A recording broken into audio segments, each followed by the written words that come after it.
You unrelease, depending on the implementation. Cool. Should we start?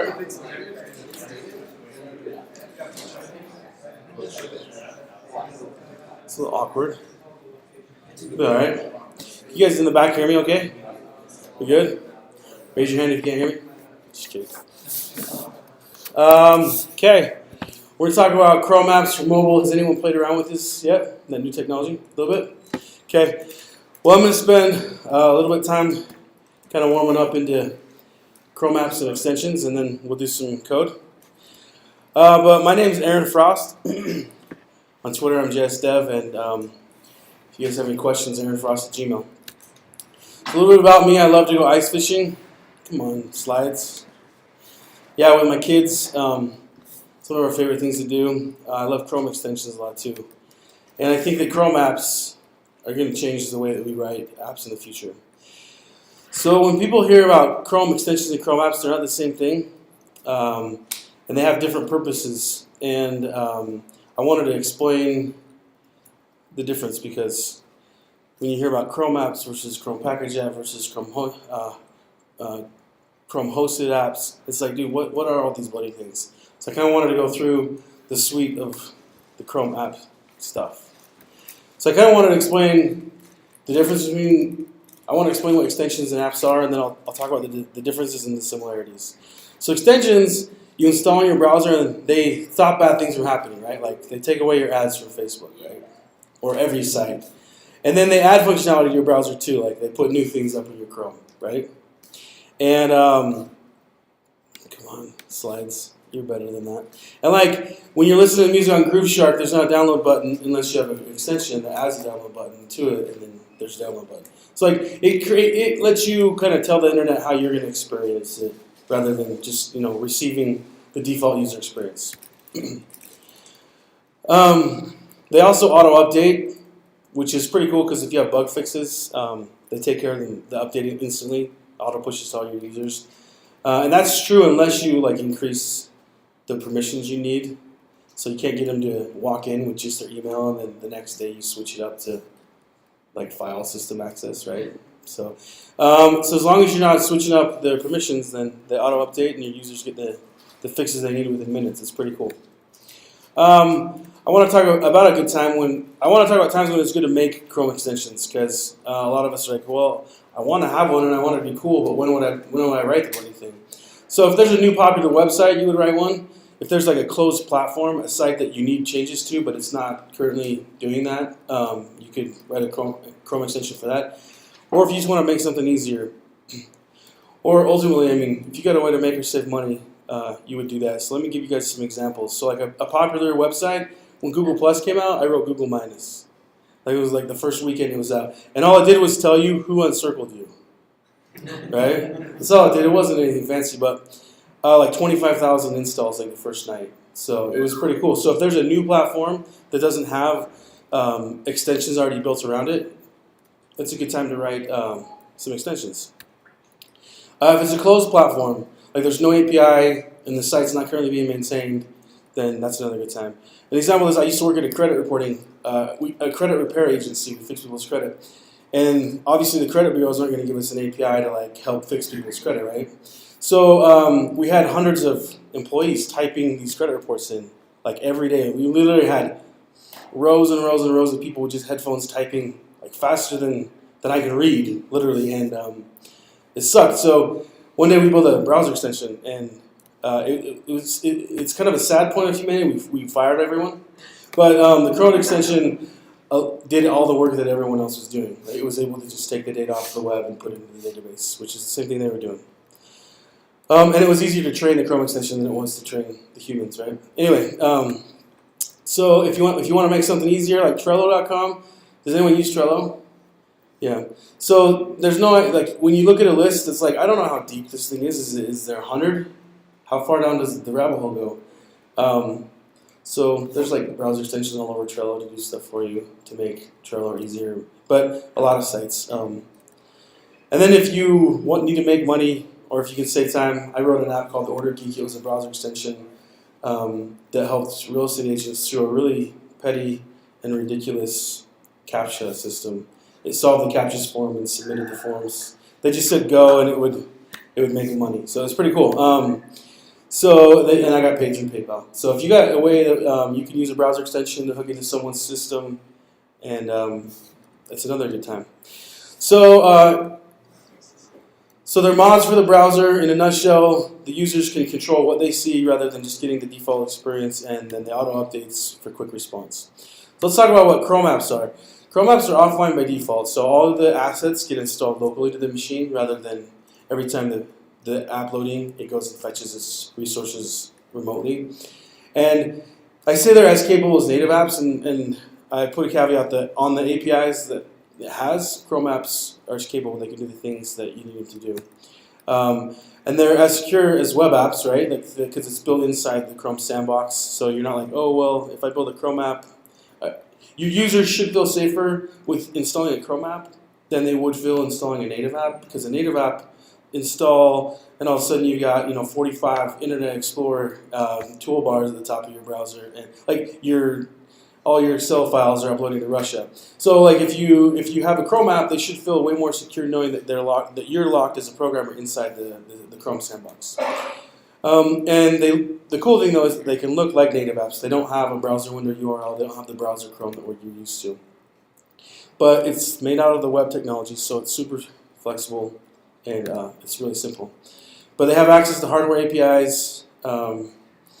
So some of you guys are thinking, why do I need pseudo-native when I can just write native app, right? Did anyone? Native app when you don't have to. Yeah. Right? Yeah, so the upgrade model for native app is not nearly as streamlined as the upgrade model for a Chrome app. And also,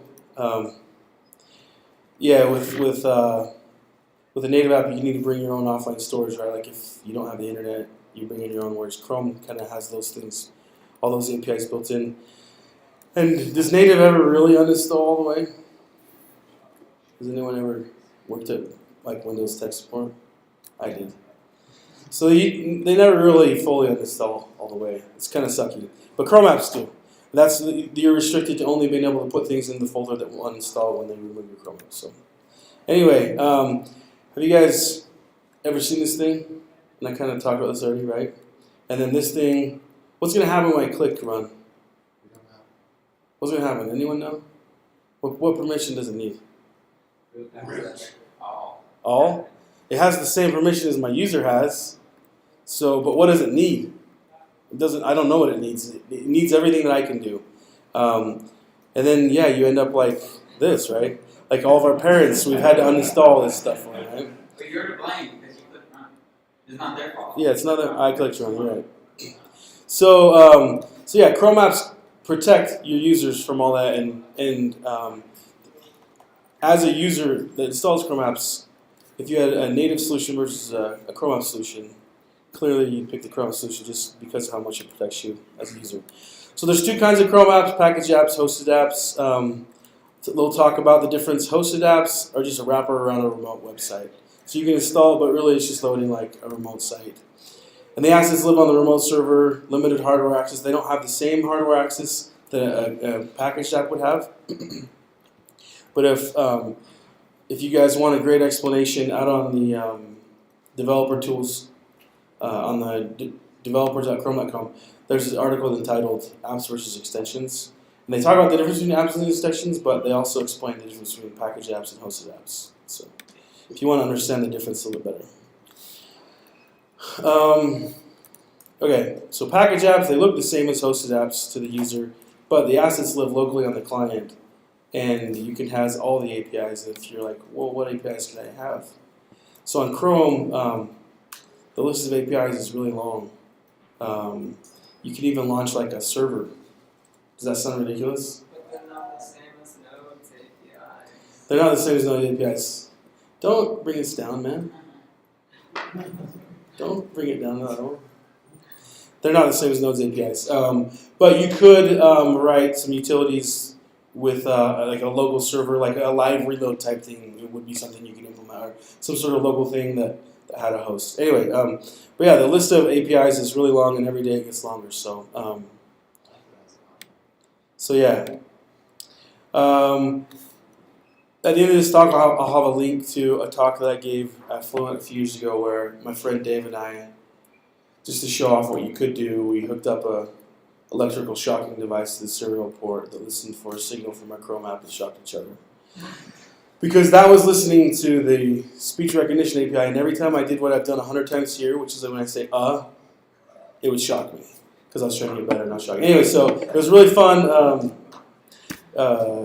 See, I can't talk about saying it. It was a really fun talk, and there's a link to it that you guys can see. But don't troll me if I say here. It runs outside of a browser, so it's not a tab inside your browser. It's an app. It looks like an app. It has a toolbar, and it can even add itself into the start menu if you request permission to do that. So the similarities are the assets can install locally. There's less CORS restrictions for building a Chrome app than you're used to when you build web apps. Like on a web app, if you try to, from example.com, try and hit an API from NFL.com, it would die, right? You get a CORS error. Well, in a Chrome app, you don't get an error. So you can request data from wherever you want to. So as long as they go to site A, log in, your Chrome app will fire with the same authentication that they just logged in with. So there's some things you can do, or you can build OAuth straight into your app. And they have unique Chrome APIs that allow you to do a simpler OAuth story or account management story or payment story. You can have in-app payments like built into your system, your platform. It's really, really easy. And then there's also the web store, so it's hosted for free, so you get discovery for free and rankings and feedback. And anyway, there's a lot of... and you can access storage, and the storage can actually sync across all different Chrome devices that they've logged into. So if I logged into Chrome at work and at home, the storage can sync across devices. What's up? Can you sideload apps, or do you have to have the package in the web store? So as a developer, you can sideload, and you used to be able to walk your users through sideloading it, but they took that down. So like you'd have to walk your users through opening the extensions page and then dragging and dropping the app onto the extensions page. So it's not the worst, but it's not as simple as clicking on the app. And actually, if you host the app in the web store, then you can configure it to where they can click a link on your website and it will install from your website. But it's all configurable, so you can do, and that's called an inline installation. You can do inline installations, but it's not like you can email them and say, hey, install this easily. You know what I'm saying? So, okay. Good question. Did anyone else have any other questions? I haven't even stopped for questions. I'll stop for questions. Aaron? What do you mean by less CORS? Less CORS restrictions. So when you're on one website on the web, yeah, you just have to say, hey, when you install the app, it's going to show the user, hey, this app wants permission to, whatever, NFL.com or WellsFargo.com. And then they'll see, oh, he's got explicit access to do he can hit all the APIs or do whatever he wants on that site. So you can hit sites that you normally can't hit in a website. Does that make sense? Where you're blocked when you build in the web, in a Chrome app, you can remove some of those restrictions. The only reason you can do that, though, is because you have to request permission explicitly, and it will show those permissions to the user when they install. And if you ever change those, it will stop auto-updating until they reapprove it, and they have to visualize the changes that you've made and re-accept it. Does that make sense? One of the hard ways past week about how virus scanners actually affect words sometimes with firewalls, so that's great. Yeah. So they both build as a CRX. Also, the difference is an extension runs in a regular browser, apps run in separate windows. Extensions can mod your Chrome window, apps can't. Extensions can't install in the OS, apps can. Extensions mod other sites, and apps are their own sites, so they can't mod other sites. So those are kind of the differences. So that's Chrome apps and Chrome extensions, okay? So I'm going to take you down another level deep. Hopefully you've played around with Chrome apps. You've seen some of it in the past. There's a new tool, though, that I want to talk about today. It's called Cordova Chrome Apps. So Google realized quickly, I see this storm brewing internally at Google where they have the two largest platforms around right now, right? They have Chrome and they have Android. And they haven't married the two because they're completely disparate technologies, right? And they haven't given Chrome a chance to run on mobile. until now. So this is a big deal that the Chrome people have been clamoring for a long time. So they've decided to partner with Cordova to get this Cordova tool chain that will allow you to take your Chrome app and it will build it into a native mobile app. So you build once, it will run on your desktop, your Chrome OS device, your Android device, your iOS device, right? And everyone's like, what? Right? No one said this, right? Because we've all heard this before, right? Like, it's kind of like bacon heaven. We've heard this before, right? Like, this is the promising of all the things in one place, like the Zen of the world, right? But we've also heard this story before, right? Has anyone used titanium? Right? Has anyone tried PhoneGap? Right? It has its problems, right? So this is going to have some of the same problems that PhoneGap has. I'll just be honest. But I wanted to, before you guys cool story bro me, I wanted to explain why I think that it's actually a better story. So It's called Cordova, So PhoneGap is on top of Cordova, right? So it's not the same as PhoneGap. It's not the same as PhoneGap, but you'll have some of the same problems you had when you tried to build PhoneGap apps. So in the past, we built a web app, and we built a native, and we've tried to turn that into a native mobile web, right? So we want one code base that can function without access to hardware, and we want another piece that can access hardware. So you're trying to write one code base that can do two different, completely disparate sets of functionality, and it can get a little ugly. Well, writing for Chrome apps that were turned into native mobile apps, that you're writing a native web app that installs and has hardware access, and you're building that into a native mobile app that has access to the same APIs. So you're not trying to write two different versions of the same site. Does that make sense? So you're with your JavaScript, with your CSS aside, they can access the same APIs and they can do the same thing. So you're not trying to kludge in a web version and a mobile version into the same code base. Does that make sense? It's actually one. So that's why I think Chrome apps for mobile is a better user story than the PhoneGaps for mobile that we've seen in the past. Before you cool story bro me, because that's like when I talk to people about it, some people are like, hey, yeah, cool story bro, I've heard that before, like titanium promises the same thing and it doesn't do it, but yeah, anyway, so are there any questions before we get into some code? Yeah? Two questions. So first, Firefox is developing some set of APIs, and Chrome is also. Do you see any potential merging of those in the future? I think they're talking about it, yeah. I mean, Firefox has its own app system. So, like in parallel with Chrome apps, Firefox has developed their own app system as well. And I don't know how deep the talks go about merging the two or making them so that they at least kind of speak the same type of languages. But yeah, so I'm not 100% sure. I know a long time ago when I wrote a Firefox extension, I configured it with XML and like Chrome extensions or JSON. So there's some differences there, but I don't know if they could standardize on some of it.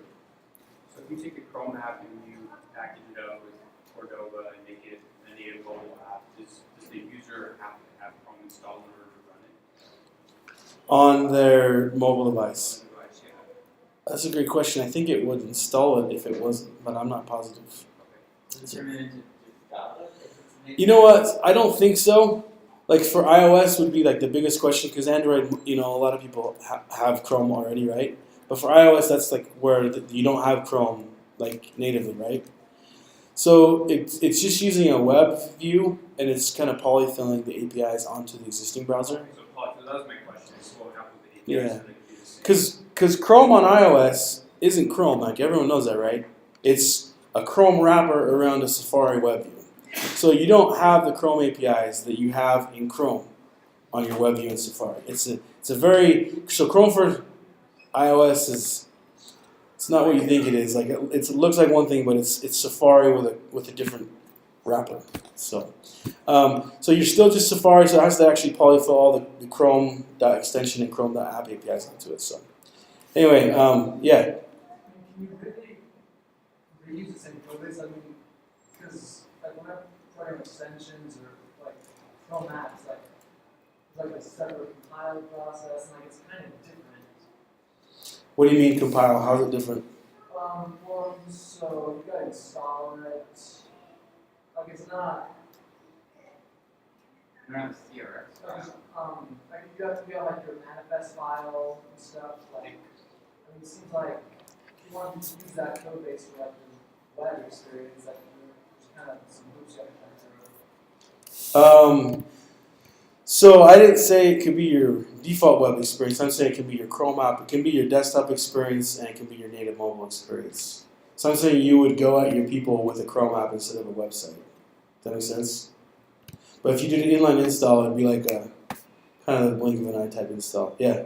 Why aren't they just allowing from a website, like, this is an ultra extra security thing, like get TCP access? Why don't they, I mean, why are they all trying to go to these packaged app sites rather than just allowing them directly from a hosted app with improved security? I don't know. The security model around is pretty insane though. Like anytime there's a hole, I mean the amount of time it takes to make an API just because of the way people can hack around them, it takes a really long time. So the progress is really, really slow. And apps are cool. That's the plan. What's that? Apps are cool. Yeah, That's the plan. they're both pretty cool though, if we're being honest. Okay, so if anyone wants to see my Chrome app Prezo that was crazy where we shot each other, that's the link you would go to. But let's go ahead and do some code. So actually, let me show you guys the site. So if you guys just go to GitHub, the team is called Mobile Chrome Apps, and they have this Mobile Chrome Apps repo. And this repo is gonna walk you through getting everything installed. So they'll say, hey, here's how you set up your dev environment, install Node, get Java installed, install the Android SDK, install Ant, set up your iOS environment with Xcode, and then the CCA itself actually is an NPM module, so that's pretty cool. I like that they considered most of the people using this are going to be web developers and have Node installed already. So you just npm install CCA, and if you want to make sure that all these other steps up here you didn't screw them up, you just say CCA check-in, and it will check your environment, make sure you're good to go. And then once you get that all going, you can create your first app. So when you create it, you can have it create a new Chrome app for you, or you can link it to a Chrome app that's somewhere else on your file system, or you can actually copy the Chrome app over from a different place into your new app. So we're actually just going to go ahead and make one. So I'm going to go to this test directory, and we're going to say CCA create. What should we call our app?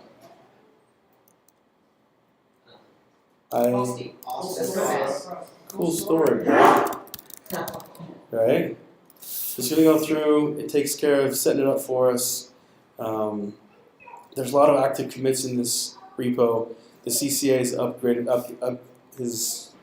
a few times since I installed it. So now we have this. So if we go into Cool Story Bro, and we open up the WebStorm. So then that's another thing I like about this is you're actually building it in the web editor that you like rather than having to install Eclipse. Because let's be honest, right?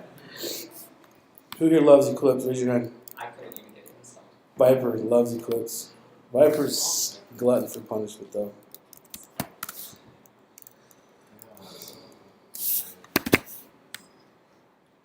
WebStorm, where are you?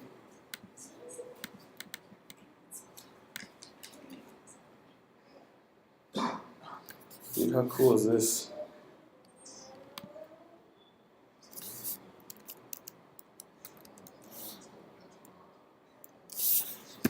Who here uses WebStorm? Two guys. What's the script? Who here uses Sublime Text? Who here uses IntelliJ? Huh, Sublime Text wins. Wait, what about Vim? Who here uses anything else that no one else uses? Wait, what about Vim? Yeah, that. Good job, dude. Okay, so Everyone here uses Vim. let's go ahead and open this directory. We'll go to source test. Cool story, bro. You can do it, Mac. Okay, so here's our app that we just created. You've got all these Cordova things it needs to do build, and then this www folder, that's your Chrome app. Okay, so this is where everything's at. Let's go ahead and install this in our browser, and we'll go ahead and run it. So I'm gonna go ahead and go to my Egghead. We're gonna load this app up. Tools, extensions, develop mode. Load our unpacked extension that we just made.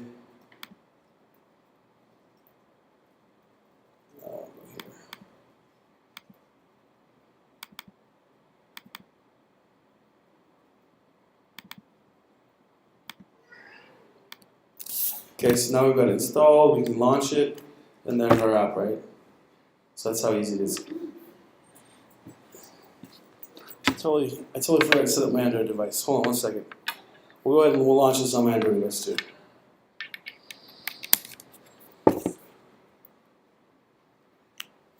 Okay, so let's pull the terminal, and we'll say CD downloads. How will your APIs actually work on iOS? Like, let's say the alarm API. It's not general release. It's still in beta. So the alarms is great though. I was playing around with the alarms already. It's not what you think it is. You think you're gonna set an alarm to wake yourself up in the morning. That's not what it is. Yeah, you saw alarms. It's not it. It's a kind of an elegant way of eliminating set timeout from your code. Like if you need to schedule a thing to happen often, set timeout would suck, right? Like in your mobile app to have a set timeout, that would kind of be lame. So an alarm just allows you to say, hey, at this time, call me back and I'll do this thing. So that's cool, bro. Does that work with the does the app have to be the first thing? Do you have to be in the app No. to do it with background? No. If it's, depending on what level of background it happens, because there's different levels, right? If it's all the way gone, then it's dead. But if it's still on, then it's good. Hey, dudes, go sit down in the back. Sorry, my kids are. Okay, what was I doing? Android. Oh, that's right. Okay, so here. So let's say java-jar sm.jar. Go ahead and do this device. Oh, let's turn the zoom down a little bit. Everyone see my device? Yep, that's it. Okay, so now we're inside the cool Storybro directory. We're going to say cca run android. And it goes ahead and it does some stuff.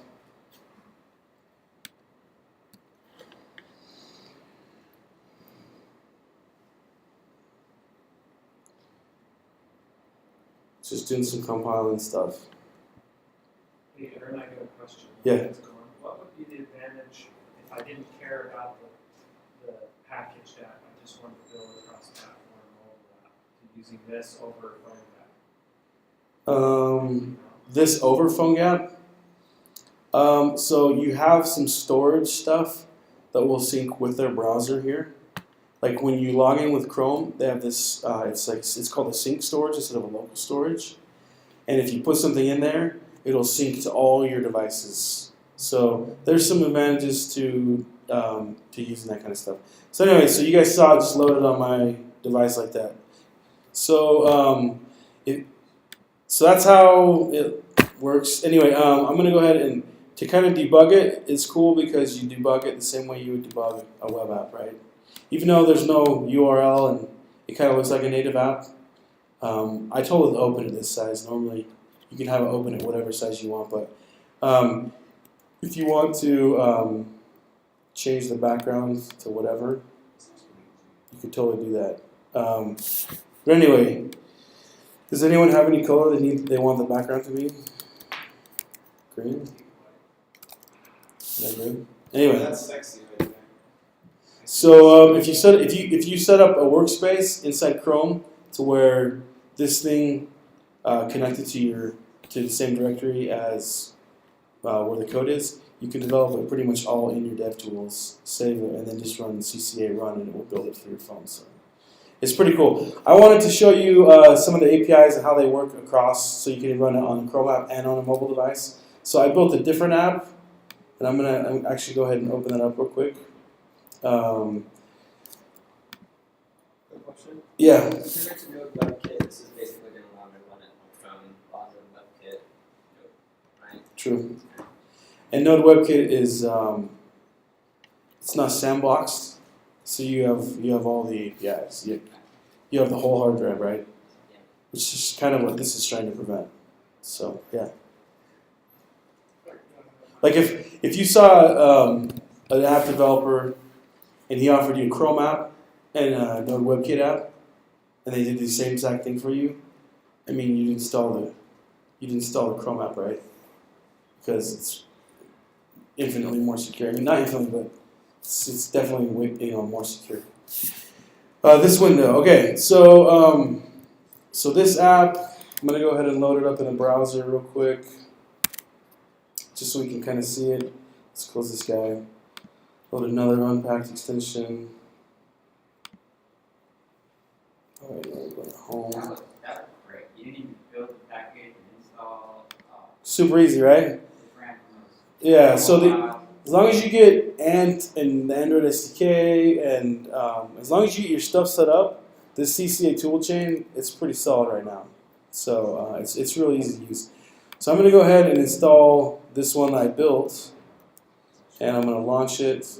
And so this is I wanted to kind of show you guys a single sign-in type story.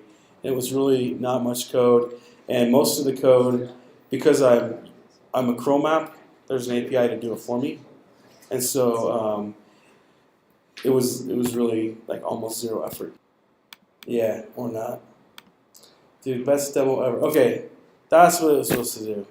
So I didn't build this OAuth site. All I said was, hey Chrome app, authorize the user, and give me the token back when you're done.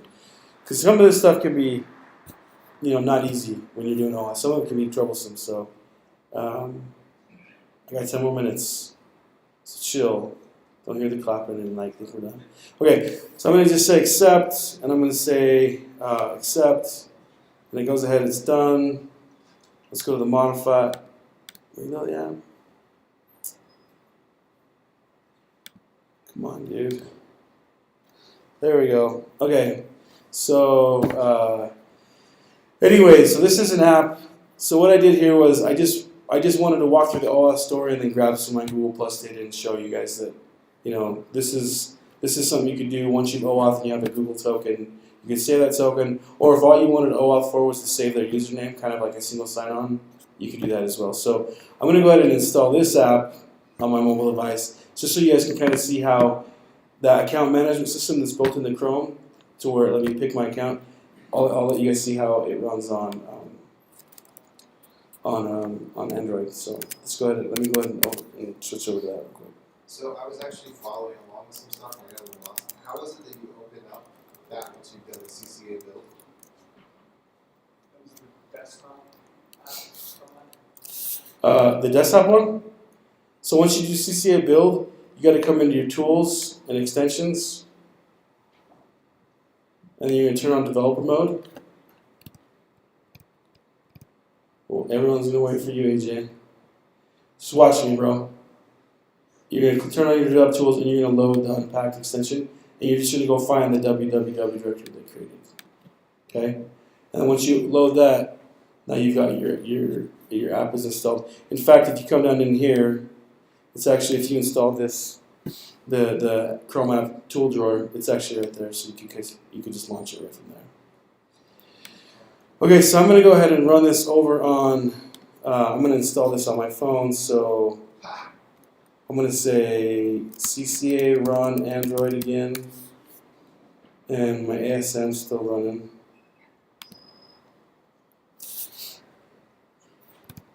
This would work pretty much identically on iOS. This is done already. Oh yeah, yeah. Do it, dude. would be the process to get it on the Google Play Store or the Android app you built it? Oh, so that's the easy stuff, right? Yeah, like what you just said. That's like the part that's easy. You're getting the app going is the hard stuff. Once, Google's gonna make a lot of money off you if you build a cool app. So, getting it up into the Chrome Web Store and getting it into the Play Store, it's like click, click, click, you're done. Is it the same kind of thing for if you want to put it in the Apple Store? No. Yeah. If you build it for Apple, there's no guarantee it will ever be released. But because they can kill anything they want, right?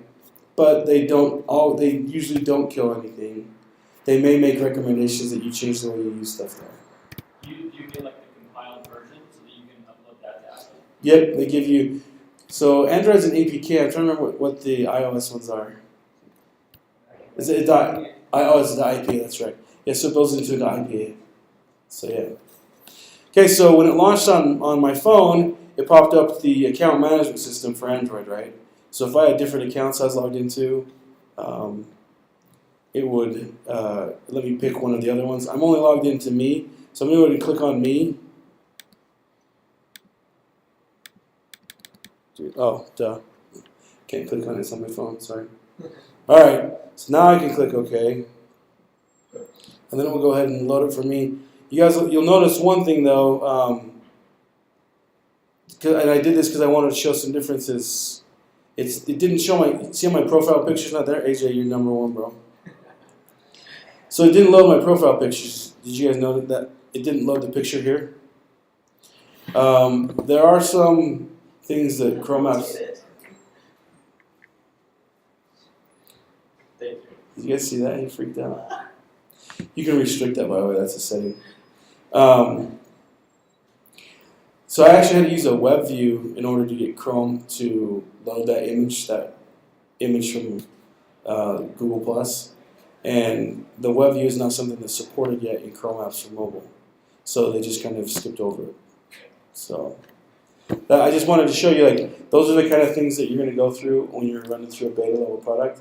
But it's really cool. Like, anything I tried to do, I could do. I played around with the alarms API. So when you want to just sit around and play with it and see how it works, you just install that default app that it builds when you do a create, and then you come over and you open up your DevTools.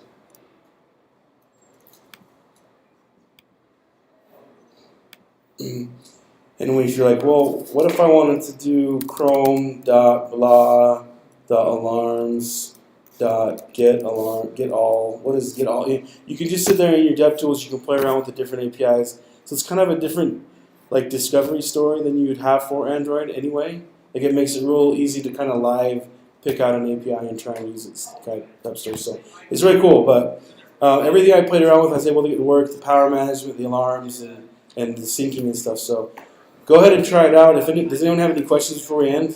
File system API, does it limit you to, because you were saying the difference between. So the only limit you have on the file system API is, let's say from one session to the next you wanted to retain access to that file. You can only maintain access up to 500 files at a time. It will only the most recent 500 files at a time can you retain access from one session to the next. Does that make sense? So you can just say, hey, give me an access key for that file, and it'll give you as many files as you want, but only the last 500 are going to be valid. The most recent 500. Not the ones you use the most, but the most recent. Does that make sense? And then, one last thing. What time does the next session start? 5 minutes. No? Alright. One last thing, for those who know, there's an extra manifest.json for mobile that just has some mobile configuration and some different permissions you have to request. Anyway, thanks guys.